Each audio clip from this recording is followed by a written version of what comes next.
विपक्ष के पास कोई काम नहीं रह गया है। उनके पास अगर कोई काम है तो वॉकआउट का है और हंगामा खड़ा करना है।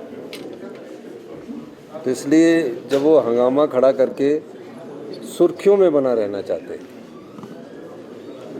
पहले तो स्थगन प्रस्ताव का ये मुद्दा नहीं था, किसी और नियम के तहत लाया जाना चाहिए था। नियम 130 है, नियम 62 के तहत भी ला सकते थे। स्थगन प्रस्ताव अधिकार जरूर है, लेकिन किन परिस्थितियों में है। विधानसभा के कुछ नियम बने हैं और नियमों के तहत ये देखा जाता है कि कोई भयंकर परिस्थितियां पैदा हुई तो इस प्रकार का प्रस्ताव लाया जाता है।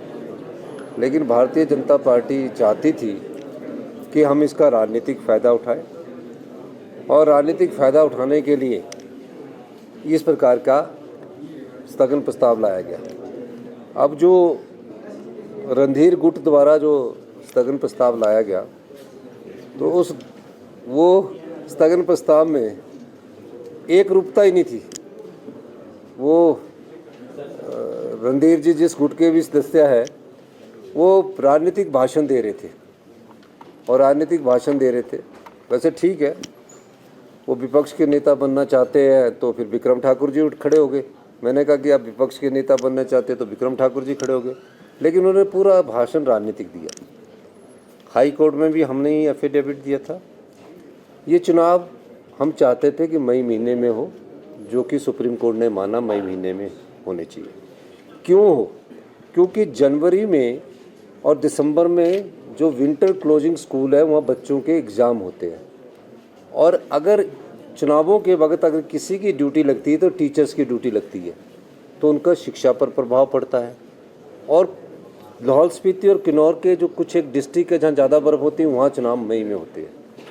अब जब मई में चुनाव होंगे तो 31 तक होंगे। सुप्रीम कोर्ट का आदेश है 31 तक हम पंचायत के चुनाव करवाएंगे। तो इस दृष्टिकोण से वो हमेशा राजनीतिक लाभ के लिए इस प्रकार की बात करते हैं और राजनीतिक फ़ायदे के लिए और सुर्खियों में बना रहने के लिए वॉकआउट करते हैं, हंगामा पैदा करते हैं। इतने इम्पोर्टेंट आज क्वेश्चंस थे लगे हुए, कितने इम्पोर्टेंट क्वेश्चन थे, उनको चर्चा नहीं करना चाहते। फिर उसके बाद चलो आपने वॉकआउट किया तो जो आपके प्रस्ताव थे उनमें ही आ जाना था। तो इसका मतलब आज उन्हें जल्दी थी, वो जल्दी ही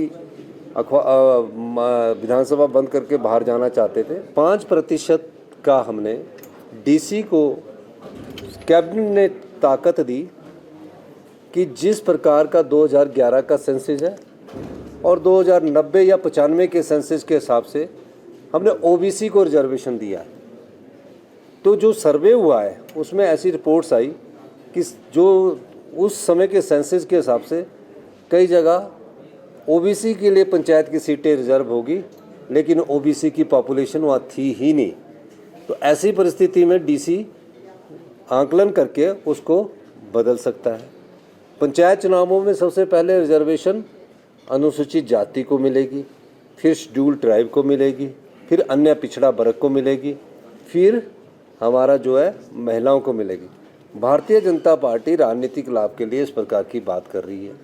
5% का मतलब कि एक विधानसभा क्षेत्र में अगर 100 पंचायतें तो 5% ऐसी पंचायतें हो सकती है जहां डीसी ये सोचता है कि 2 बार जो पंचायतें रिजर्व होगी है, 3 बार जो रिजर्व होगी है, और वहाँ पॉपुलेशन को ओपन करने की जरूरत है तो कर सकता है। तो वो तो अच्छी बात की हमने। इनको जहाँ समर्थन करना चाहिए वहाँ विरोध कर रहे हैं। भाई आप पंचायत चुनावों की तैयारी करिए, इस चीज़ को राजनीतिक मुद्दा बनाने की ज़रूरत नहीं है। जो भी पंचायतें जहाँ पॉपुलेशन बिल्कुल कम होगी और पर वो मान लीजिए रोस्टर के अनुसार रिजर्व हो जाती है और पॉपुलेशन है नहीं, तो उसको ओपन करने का अधिकार भी हमने डिप्टी कमिश्नर को दिया।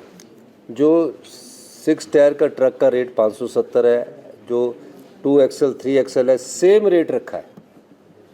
सिर्फ थोड़ा सा जो परिवर्तन आया है, जो 5 सीटर हमारी गाड़ी है उसका 70 रुपये लगता था, और जो 6 सीटर गाड़ी थी उसका 130 रखता था। उसको हमने रैशनलाइजेशन करके 130 वाले को हमने 30 रुपये कम करके 100 किया और 70 वाले को 100 किया। क्यों किया? क्योंकि फास्ट टैग से जो हिच है उस टेक्निकल हिच के अलावा है, उसको हमने रैशनलाइजेशन करके नोटिफाई कर दिया। इसलिए किसी को भी पिछले रेट के हिसाब से ही सब कुछ लग रहा है। अगर कहीं उनको गलतफहमी हुई है, उसको गलतफहमी को दूर कर दिया जाएगा। हम उसकी नोटिफिकेशन करने जा रहे हैं और इस प्रकार का आंदोलन नहीं करना चाहिए। पंजाब भी हमारा भाई है, पंजाब भी हमारा भाई है, हरियाणा भी हमारा भाई है। जब हमारे बस से जाती है तो वहाँ हमारी बसों को 3,000 रुपये लगता, हमने तो नहीं कहा। लेकिन एंट्री टैक्स जो टोल टैक्स है, कोई मेरे समय का नहीं लगा है, ये 40 साल से लगा है, टोल टैक्स लगा हुआ है।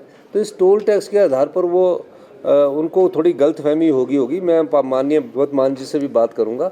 और कोई हमने पिछले ही, आज तो सारी अखबारों में लिखा है कि हमने पिछले ही रेट को लागू किया है, सिर्फ 70 पैसे जो, हाँ जी 100 रुपये क्या, हाँ जी नहीं, हमने कोई ऐसा गलत काम नहीं किया है और ना हम टैक्स लगाने। मेरी भगवत मान जी से बात हुई थी, मैंने उनसे कल बात की थी, तो उनका फ़ोन, कहीं व्यस्त थे, उसके बाद उनका फ़ोन आया था तो मैं कहीं विधानसभा में बैठा था। आज सुबह मैंने फिर उनको फ़ोन किया तो उन्होंने कहीं व्यस्त होंगे तो उनसे बात कर ली जाएगी, क्योंकि पुराना ही टैक्स है, इसमें कोई नहीं। सिर्फ 2 जगह जो कन्फ्यूजन हो रहा है, जो 6 सीटर से ऊपर वाली गाड़ी जिसमें पिछले साल 130 लिया जाता था, पहले भी 130 लिया जाता था, उसको 130 से घटाकर हमने 100 रुपये किया। 70 रुपये जो 5 सीटर था उसको भी बढ़ाकर हमने 100 रुपये किया। एक रैशनलाइजेशन किया, यही है, बाकी कोई चेंजिंग नहीं है। देखो गलत कहीं भी होगा, मैं एक बात स्पष्ट कर देता हूँ, वो किसी भी प्रकार से होगा, हम सारे प्रकार के बारे में जानकारी प्राप्त करेंगे। नहीं, ये सरकार का अधिकार होता है। प्रमोद सक्सेना जी कुछ एक्सटेंशन मैंने उनके अच्छे कार्य को देखते हुए दी थी, ऐसी कोई बात नहीं है। देखिए अभी तो पहले जानकारी लूँगा, उसके बाद ही आगे बात करूँगा।